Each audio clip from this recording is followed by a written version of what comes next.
this very special edition of the KAJ Masterclass Live, the show which ensures that you profit from your time spent here with experts, either through their insights, information, or simply learning from them.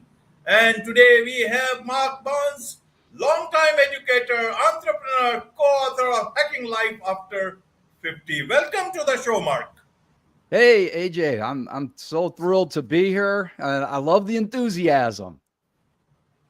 Thank you, Mark. And more enthusiasm I can see because you have a zest for life and you want to live past 100. So, though the topic is how to stay active in your 50s and beyond, we'll be talking about how you can also live past 100. And that is where my first question comes to you, Mark, is that, you want to live life past 100. So, what are your plans for life? I want to understand that. Let's begin from there. Yeah, thanks again. That's a great way to start. And one thing I always say is I want to live to a healthy 100. Sometimes I've had conversations with people and I say I want to live to 100, and they say, who would want to live to 100? Because there's sort of a stigma behind elderly and living into your late life, 90s, 100, whatever. Because we tend to picture those people as feeble, as sickly and, living a horrible existence in their later years. And some people do, unfortunately. So I always say healthy 100. And that's the goal that we are doing everything we can. My co-author, Jim Sturdivant, and I are researchers and practitioners. So we are investigating all of the ways to live a long, healthy, and most important, joy-filled life, not just into 50, but 60s, 70s, 80s, and beyond, with that quest to get to 100. Absolutely. So I want to understand for the audience, Mark, is, when did this idea of hacking life after 50 come in? Because generally that time people will either have, want to live life after 50, be prepared for it or not prepared for it, but not certainly prepared to write a book on this. So help us understand about this book part, and then we'll delve into the book itself. Yeah. Well, AJ, I was an educator, and my co-author is an educator too. So we taught for decades, and so I was working with kids, working with people in education, wrote some books about teaching and leading and being good at that craft so that we can make kids better. Well, when I got to 50, I enjoyed my career and all, but I realized that I wasn't the healthiest guy in the world. I have some issues. I suffer from epilepsy. So I take some very heavy anti-seizure medication, and that creates problems.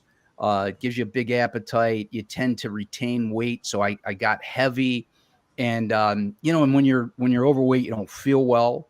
And then it can get to you mentally and emotionally. And I had kids who were young, and I said, I want to see my kids grow up and maybe have kids and maybe be a grandfather. I want to explore the world with my wife and just live a long life. And at that moment, I thought, man, that's not how I feel. So I needed some change. And that's where the research started. And my good friend, Jim Sturdivant, he and I talked about health and fitness a lot because he's really into it. He was a coach when he taught in high school, and he was the fitness trainer in school. So I started picking his brain too. And over time, we just started putting in a lot of work on health and fitness. I started changing everything: how I eat, how I move, the emotional and mental part of it. And, those practices really put change in my life. I lost 30 pounds in less than a year. And now, at well past 50 and approaching 60, I always say, I think I'm fitter now than I was maybe in my 20s and 30s.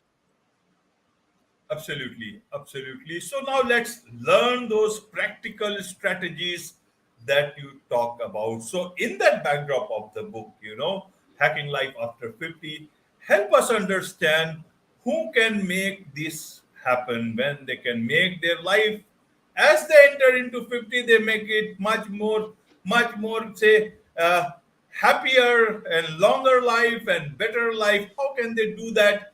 And especially for those people who have been working very hard and had never had a chance to think about this, how can they do it especially? Yeah, yeah, I love the question.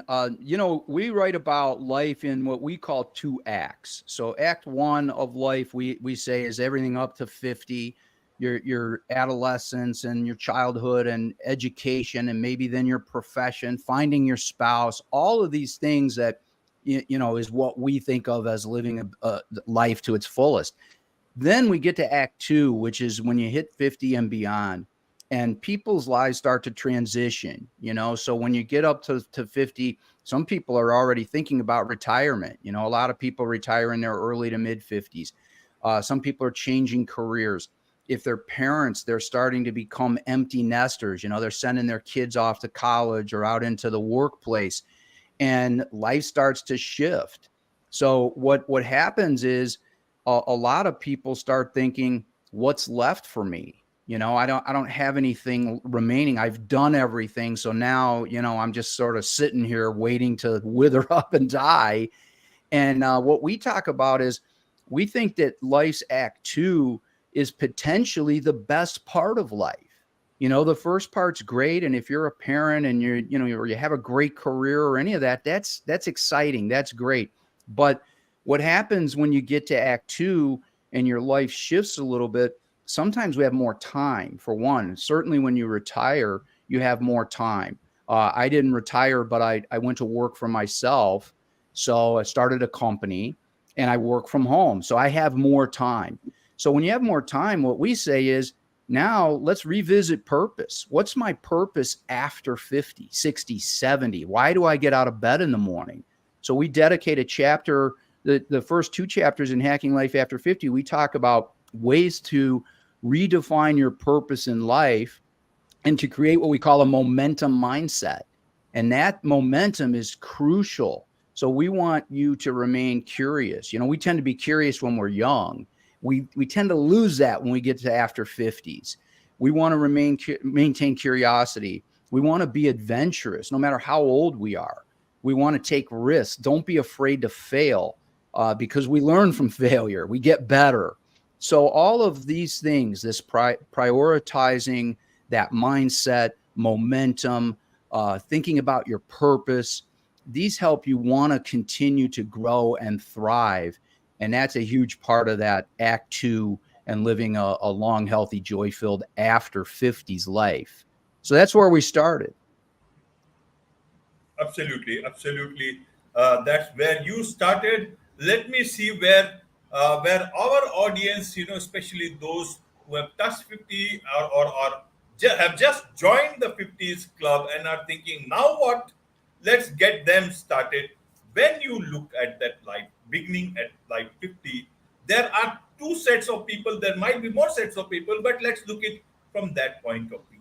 There is one set of people who say, okay, I've done the maximum part. My kids are settled. They are also in their positions, looking at their life, and they have less burden. How do they plan their life?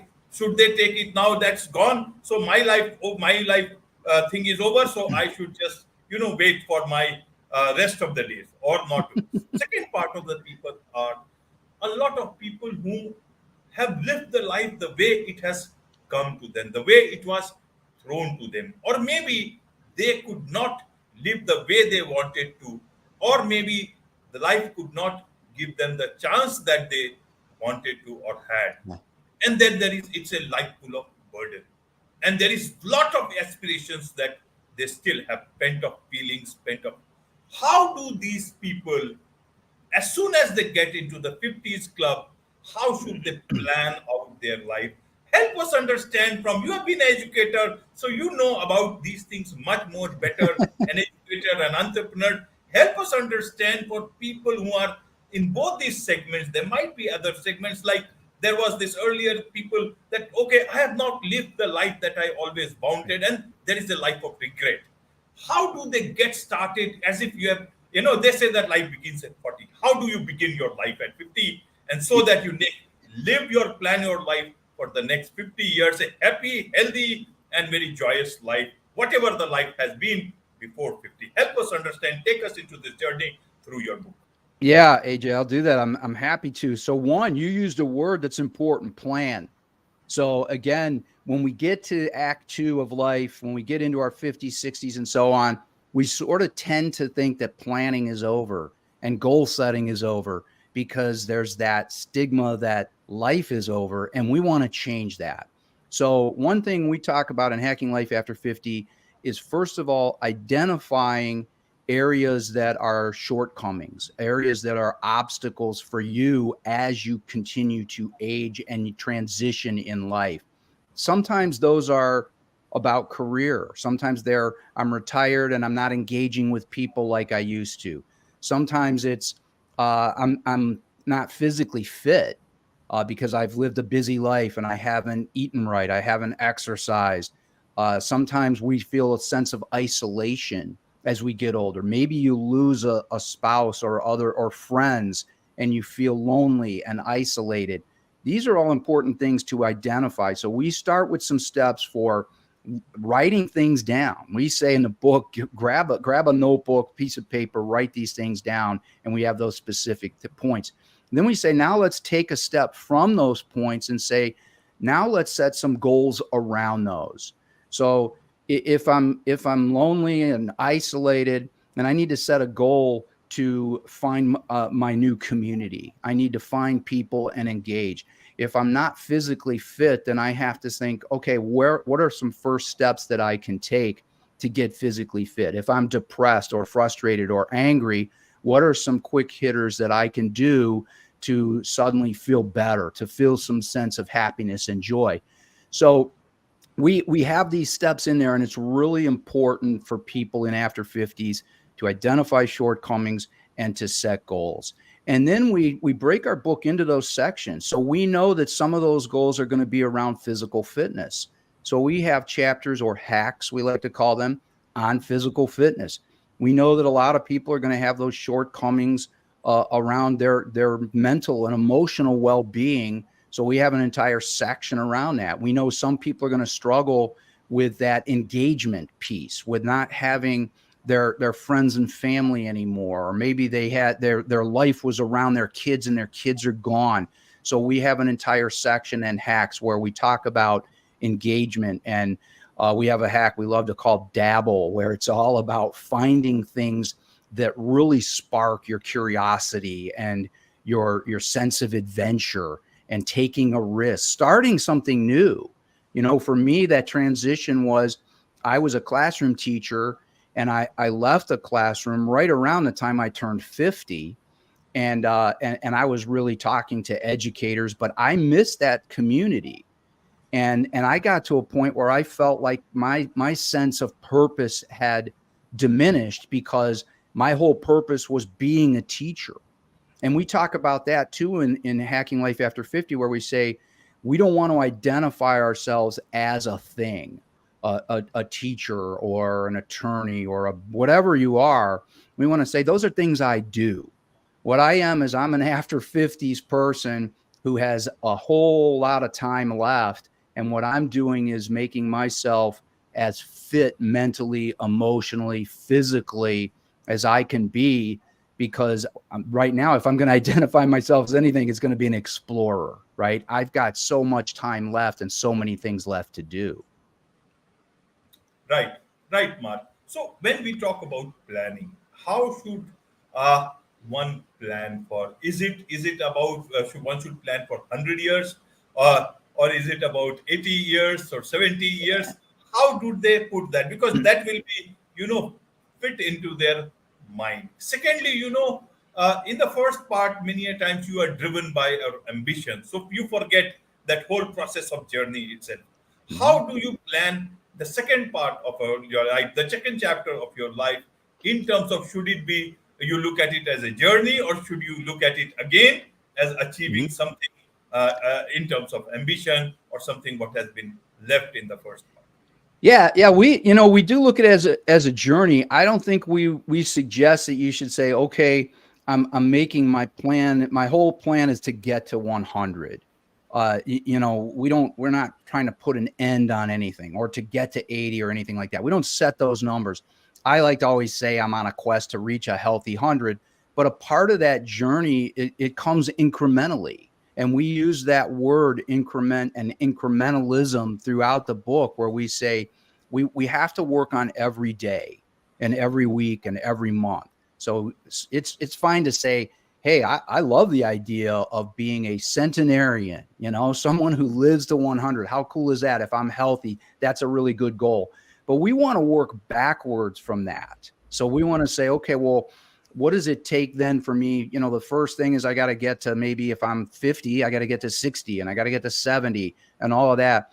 What do I do? So to start that, again, we go back to goals.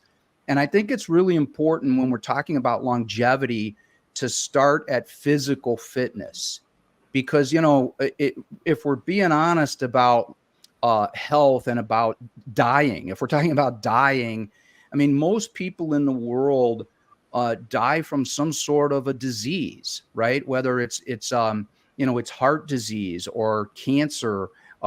Sadly, so many people now are dying from dementia and Alzheimer's. I had two parents who fortunately lived into their 90s, but the last few years of their life, they both suffered from dementia and Alzheimer's. And that was really tough to watch. They declined so rapidly, and their mind started to go, and their memory was gone. So, I look at that as an example, and that's another thing we encourage in Hacking Life After 50 is look at the examples and say, I want to be this or I don't want to be that. For me, it was, boy, I'd love to live into my 90s like my parents, but I don't want to have time where I'm not fit. I don't want to be able to not get up and walk. I watched my mother lay in a bed dying for really years. And that's very hard. And I'm like, I don't want to live that way. So we need to start with the physical. We have to do things right. So, we have to eat the right way without taking away joy. That's an important thing. We preach balance in Hacking Life After 50. It's not a diet book. It isn't some fad. We're not telling everybody you can never eat, whatever it is you enjoy, your pizza or your burgers or whatever. But we identify the things that you should put into your body daily that help, right? The things that make you feel better, that make your brain fit, that fight cellular degeneration, bone degeneration, inflammation. And a lot of these things, the new science is saying a lot of things, especially inflammation and cellular degeneration, those are what lead to dementia and Alzheimer's. So we can fight those by what we put in our body. So we give a lot of steps on how to do that, things that we have researched and practiced that work. And then, of course, movement is key as well. Absolutely, absolutely. It's good you touched the health issues part. In terms of, there are several people they need to work, and maybe not out of out of interest, but maybe out of compulsion for whatever reasons, maybe debt, maybe earlier life they could not plan it, no retirement savings or anything. How do they plan this part of life when they also need to earn for themselves? Yeah, and that's a good question, because certainly we're talking about transitioning in life, but a lot of people certainly in their and we think this book is great for people in their 30s and 40s too. So if you're younger still and you are working and you want to get a head start, which you should, the sooner you get started with living a healthy lifestyle, the better chance you have to get to a healthy 100. So one of the things we have some very simple hacks in the book for movement. And if you're working and also for resistance training, and resistance training is really important. A lot of people think that's just weightlifting, and it really isn't. What it is pushing and pulling and squatting and using the functional movements that we're going to need in our late years in life. So, we have to think about getting up, and we have to think about walking, and we have to think about carrying things. If you're become a grandparent, you might have grandchildren that you want to hold, that need you to pick them up, that you want to carry around. So what we teach is based on our experience. We're fully transparent. We're not licensed nutritionists or fitness pros or doctors. This is based on our own research and then our practice. What we ask people to do and encourage is to think about the functional movements. So if you're working, You can do these things almost in any profession. For me, I was an educator. So, when you're a teacher, you move a lot. And if you're a teacher or if you're in a job that you could be moving a lot, but you find yourself sitting, one of the things we say is get up. I mean, we have an entire hack that's called move. And we talk about how people do not move enough. We sit, we're sedentary. And when you lead a sedentary life, one of the things that can happen is sarcopenia, and that is degeneration of muscle mass and bone. And when you lose muscle mass and bone, you become a fall risk. So when you get into your later life in your 60s and your 70s, you are a fall risk if you're not eating right, if you're not building muscle mass and maintaining it, if you're not feeding your bones the right things that they need, the nutrients and vitamins they need to grow and stay strong, you're a fall risk. And if you fall, it's very bad when you get older. When you get into your 70s, if you fall down and you break your hip, in your 70s, 1 in 4 people who break their hips will live 1 year or less after that. Now you think about that. That's what we're talking about. So in your workplace, think movement. That's the biggest key. If I'm sitting at a desk, get up out of the desk. If I work with people, instead of calling them or emailing them, get up and walk to someone's room or to their office. Think about those push, pull, squat. Those are the keys. Am I pushing any kind of weight? Am I pulling any kind of weight? Am I squatting? Because all of this works with not just muscle, but with balance, flexibility, all the things you need to live a long life. Absolutely, absolutely. There is much to learn about life, but more than that, life is all about living. So you got to live your life your way, but with a lot of suggestions here from Mark. So, Mark, how can people get hold of that book? What is the best way, and how can they connect with you so that they can learn more about you and your friend who has written with you, the co-founder? If I understand, his name is Jim Sturtevant, if I Yep. pronounced his name You did it. correctly. You did well, AJ. Yes. Yes, Jim Sturtevant.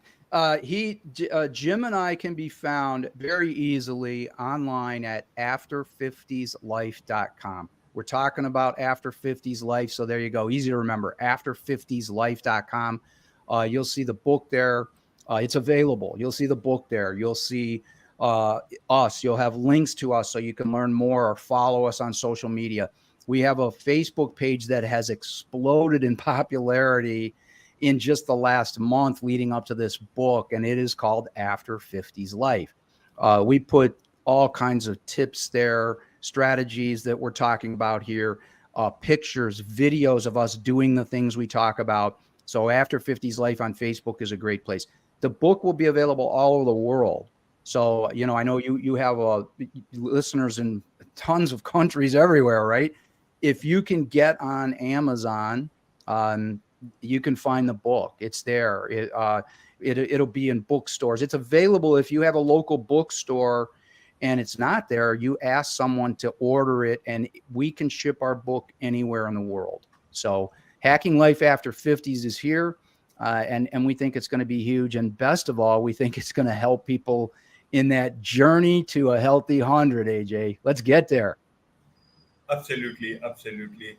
And I'm sure people can also connect with you on LinkedIn. I see you quite very much present there. We are also going live right now, not only on YouTube, but also on LinkedIn and also on Twitch, so that even the young generation get this message of living a healthy and wealthy life beyond 50s.